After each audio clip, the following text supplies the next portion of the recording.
Hey everyone, welcome to Altcoin, Bitcoin, Crypto, ABCs to Wealth. Today I want to take a look at tech of today that we didn't have at one point in time in our lives. And then I want to correlate that to what's happening today in the digital asset space at this time and where we're going. What I want to do is consider first off things that we didn't have that didn't exist 10 years ago. 10 years ago, we didn't have Uber. Uber was established in 2009. Instagram, 2010. Snapchat, 2011. Bitcoin was established in 2009. The iPad was established in 2010. Facebook Messenger app was established in 2011. Kickstarter, 2009. Pinterest, 2010. Now, what about things that didn't exist 20 years ago? We have the ability to send video from space now. That didn't exist 20 years ago. We had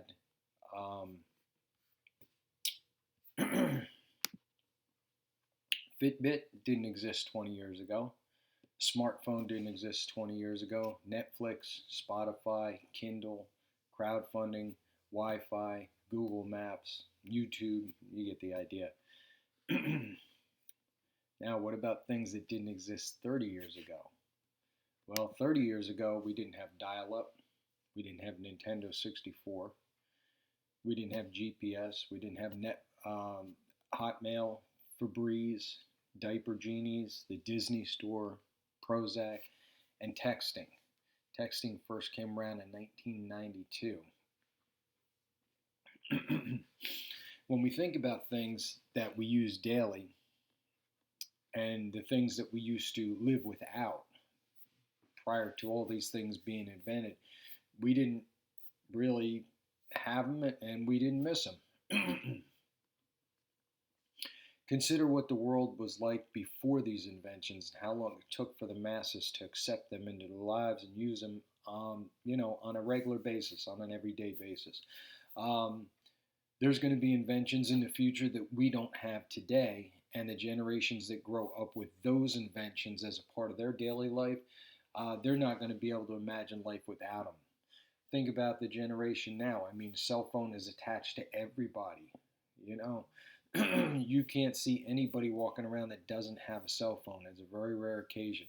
And that's the same thing for us today. We who lived without things like GPS, Google, cell phones, computers, and the like, um, we lived without them. We didn't rely on them because we didn't have them. But today, we're as deep in the inventions and the tech as a lot of people that we pass on the street or in the store. Think about companies that invested in ideas. All right, think about that for a moment. The companies that invested in ideas and theories that were unproven, and they had to build, test, refine, and trial out in the real world at some point in time those inventions, those ideas.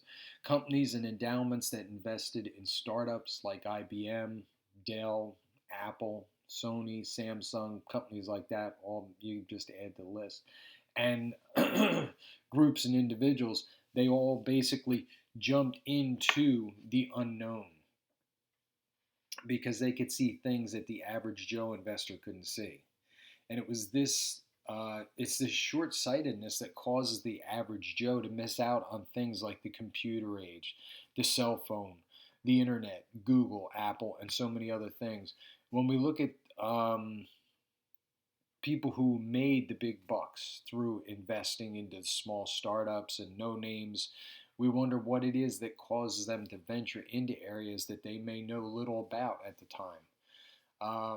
Basically, the thing that caused them to traverse the stormy waters of the unknown that they dealt with at that time, and they were able to look with vision and not with their own natural eyes and their own natural fears. Vision is generally governed by fear. Things that we can see are with our eyesight are governed by fear. But vision is the ability to look beyond fear of what you know, beyond the fear of what you don't know. Fear of the unknown, fear of things that are untested, fear of due to limited knowledge of an item, a product, a thing, fear of failure. Those are all things that will keep somebody from looking with vision and will see with their natural eyes. But the people who invested and the companies who invested into things like IBM, Dell, Apple, Sony, Samsung, they all were people who basically uh, lived with, basically jumping out of a perfectly good airplane is the thing that comes to my mind when we think about jumping and jumping into things, the unknown, or things that are fearful. For me personally, I have a fear of heights, but the one thing I would want to do is to skydive. I figure if I can jump out of a perfectly good airplane and survive that, then I will be able to conquer my fear of heights. But consider people consider people in the business, and especially venture capitalists. People in the business world and the venture capitalists and all, they don't see the world the way that the average Joe sees um, things. And that's why they're able to do things and to make the money that they do. They go headlong into the fear and they address the unknown instead of running from it. They jump into the things that most people would run away from. They do this with an understanding that it's going to take time for development, and then it's going to take time for testing in the real world, and then it's going to take time for adoption of the product by the masses. Think about it for a minute, though. It took 6 years for the rails to be laid for the Transcontinental Railroad in this country. It took them 6 years to physically lay down those tracks on the Transcontinental Railway. And then it took more years beyond that for the general public to adapt to and to adopt the use of the railroad instead of using horse and buggy or walking or taking a ship around. Like, say, if you're going from the East Coast to the West Coast, they would take a ship around the southern tip of South America, and that was a long, arduous process. Today, think about, excuse me, think about today as far as moving money around the globe. There's a project that deals with the processing of cross-border payments and freeing up the flow of money globally, and that project is XRP, and that is a product from the company Ripple. And it's in full gear right now in bringing the flow of money to parts of the world that have never had that convenience before. Being able to, one of the taglines that they use a lot is being able to move money as easily as you send data, or as easily as we send an email, or a flow chart, or something like that, or a spreadsheet. XRP is one of those things that need to be dealt with in two ways. One, you need to take in as much information as you can about the product. You need to take in as much of that information as you can by way of a well-rounded education in the topic, and make a decision about what you're going to do with the knowledge that you've gained and the education that you yourself have gained. Think about it like this. I mean, you take a look at this here and look at this library and see all the books there and all the knowledge that's there and all the information that's there. We need to make a well-rounded education in anything that we decide to delve into, whether it is going to be finances or whether it's going to be XRP and Ripple or Bitcoin or Binance or anything like that in the cryptocurrency space, in the digital asset space. I've said time and again, and so many other people have said it too, do your own homework. Educate yourself. Do the things that it's going to take for you to understand the thing that you're looking at, so you're not just blindly jumping off. And do your education. And the second thing is, you need to be able to make sure that in that education that you hear both sides of the argument, so that you can see the pros and the cons from each viewpoint. And that way you can make a complete decision, not a tainted or a biased one. In this process, you're going to make a decision about XRP, about whatever it is that happens to be before you. That decision is going to be based on your personal risk tolerance, how much you can bear, and what you'll be able to confidently take a stand on when you're confronted with questions or opposition. I've done my homework and I stand on my decisions that I've made about XRP. I've had those who think, yeah, you're nuts. I've had other people, close friends, even family members, say, I hope you haven't put too much money into this. And then I've had other people say, wow, you actually know about that crypto stuff? That's really scary. It is scary if you don't know about it, if you're only hearing it from the sidelines, you know. If you found out that your money had become worth only pennies, what would you do? What would you do if you found that your money was only worth pennies and not worth the dollar that it's supposed to be used for? Well, that's about the place where we find ourselves today, with the banking industry around the world on the verge of collapse and the governments not knowing what to do with the messes actually that they themselves have created. They've started looking around to other solutions to their problems, the problems of global liquidity crisis that they themselves have created. I believe it was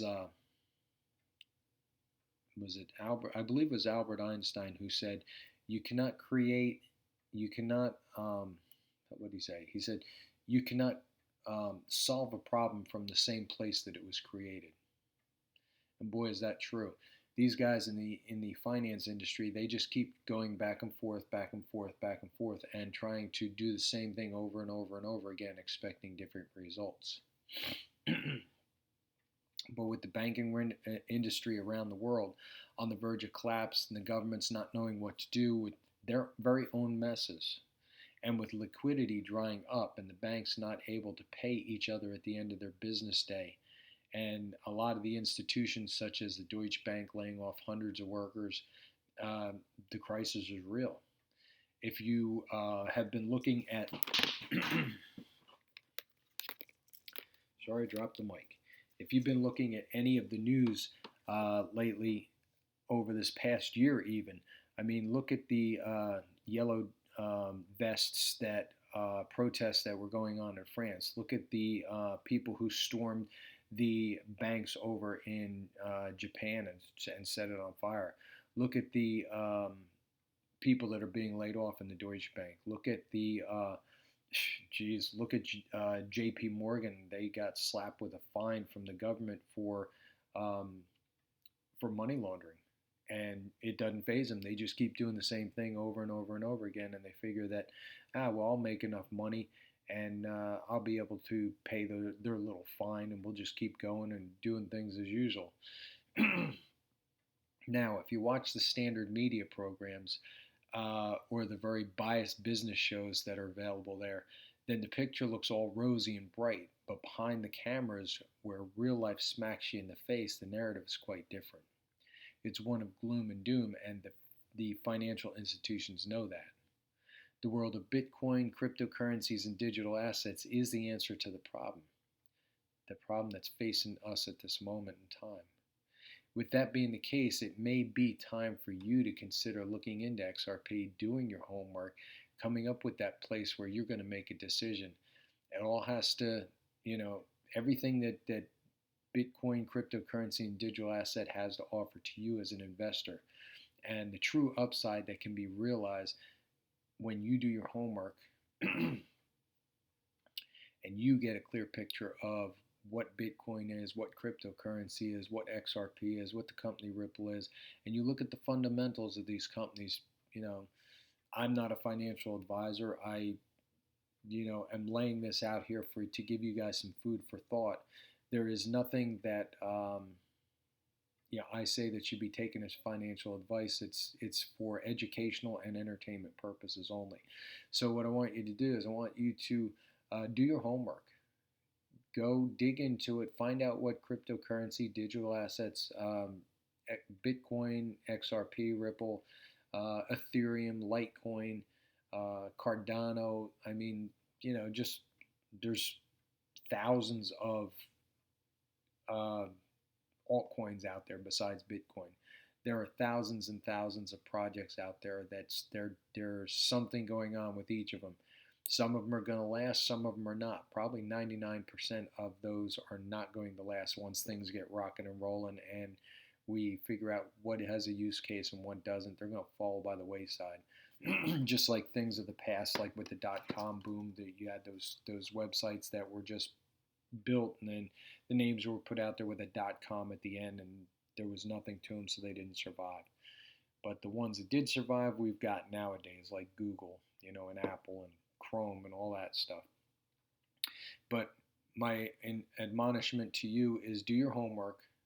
Look into XRP, Ripple, the company. Look into other altcoins. Look into Bitcoin, the granddaddy of them all, the one who has name recognition, who started this all. Look into the other cryptocurrencies and the digital assets because the regulations are coming. We just heard more news this week about the U.S. doing the Cryptocurrency Act of 2020, and they're getting their ducks in a row and getting ready to jump into the game with everybody else. Also, Fidelity is gearing up to do their next round come the first quarter of this year. Actually, I think it's in January. By January 20th, they should be on the next project for their digital asset platform. So my encouragement to you is, again, consider things we didn't have years ago and how they are now a part of everyday life.